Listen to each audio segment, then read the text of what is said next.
When I was asked to be the judge at the famous Shark Tank, I was thrilled by the opportunity. Not just because it was a great platform for young inventors, but also the fact that it would help kickstart incubator programs at a national level. So I allotted a part of my finances to the investment strategy of Shark Tank, making sure that I was not spending a whole lot on there. My first 2 weeks were too easy to handle, and half of my fund was already invested in some brilliant new ideas, and I went on to acquire 2 new innovative startups. It was an amazing platform, and as we moved to the next week of shooting, we got the report of a new defense project that was coming in, and we were pretty excited about it. The shoot was supposed to happen outside the hall this time, and every safety measures were taken. The duo of brothers who made this atomic bomb defusing robot were pretty sure of their invention and were confident when came in. They wanted $1 million to invest in more research and around $20 million more for mass production and pitching it to the defenses. I was extremely interested in the project, as it would mean involving with the security agencies and the government, and I was planning to leverage this startup to get into good boots with the government, to get some tax deductions to branch out a profit. The presentation started well.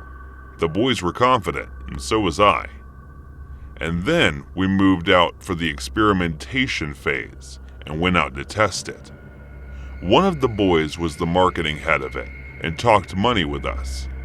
I countered their offer and told them I will take 30% of their company for $50 million, and I will be responsible for further defense marketing since no one was brave enough to take the shot they accepted.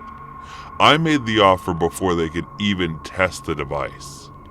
As the engineer brother went on to set up the experiment, the marketing brother was with us, and it started. They planted the dummy bot and the robot went on to defusing it. And after waiting for a mere 5 seconds, it was greenlit and the dummy bomb was defused. We were very excited to see this, especially I was. To me, that was a great success, and we all were walking toward the engineer brother as he went to grab the robot. And out of nowhere, the moment he grabbed the robot, the bomb went off. In a horrifying surprise, it wasn't a dummy robot. There was a malfunction, and the place was destroyed. The brother somehow made it, but his arms were torn apart, and he cried in pain, and we were all flustered and concerned as we fell where we were standing. In our haze, all we remember was ambulances rushing and police taping the scene, while paramedics dragged us out. We had minor injuries and concussions, but one of the brothers was out cold with his arm amputated. Another was down cold. The episode never aired to avoid bad press, and we all signed NDA until now, since the recovery is done and everything is back on track. The NDA clause was taken back, and still believing in their vision, I decided to still invest, and they did deliver. And as part of the deal, I went on to finance this project of building robotic arms. He made one for himself, and now we will manufacture robotic arms for those who have lost theirs during an accident or war or were not born with them. We have decided to pay less attention to the robotic of weaponry and more on helping the world with. Hey guys, thanks so much for all the support. If you haven't subscribed to the channel yet, please feel free to do so.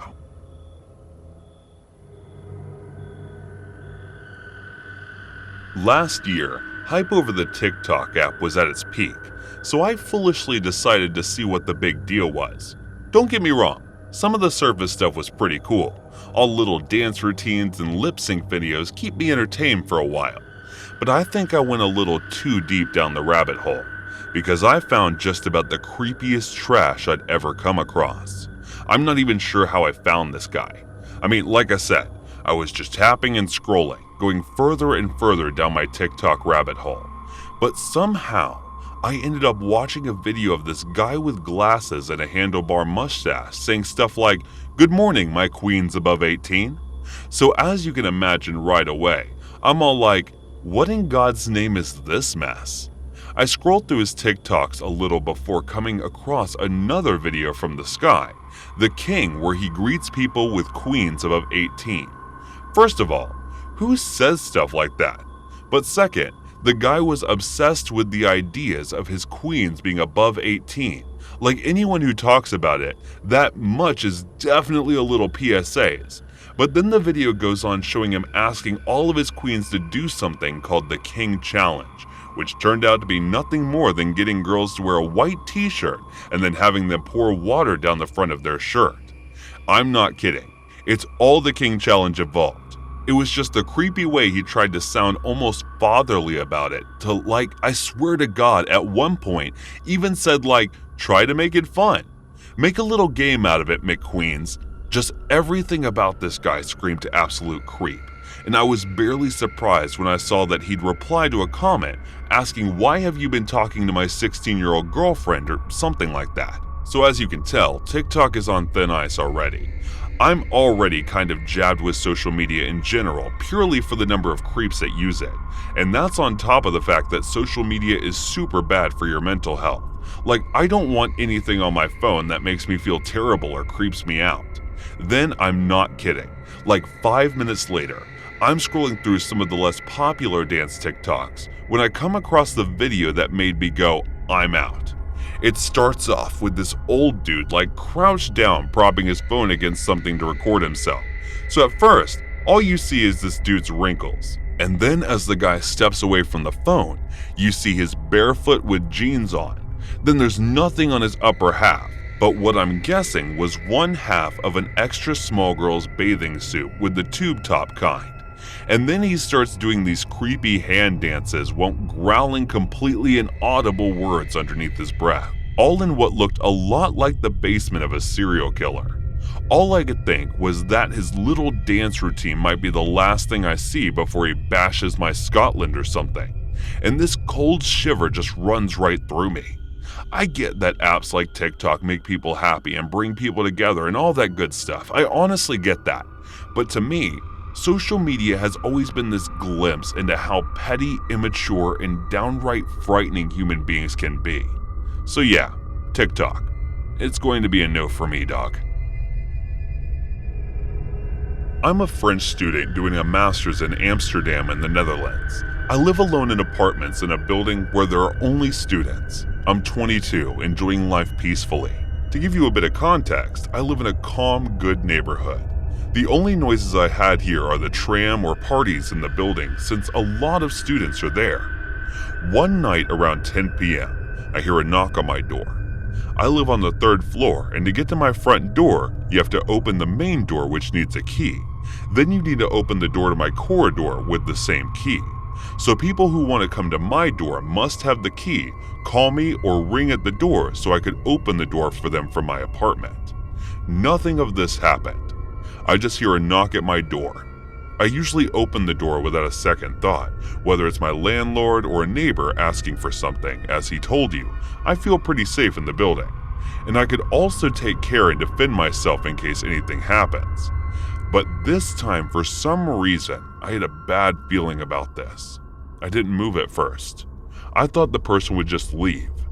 I finished my assignments.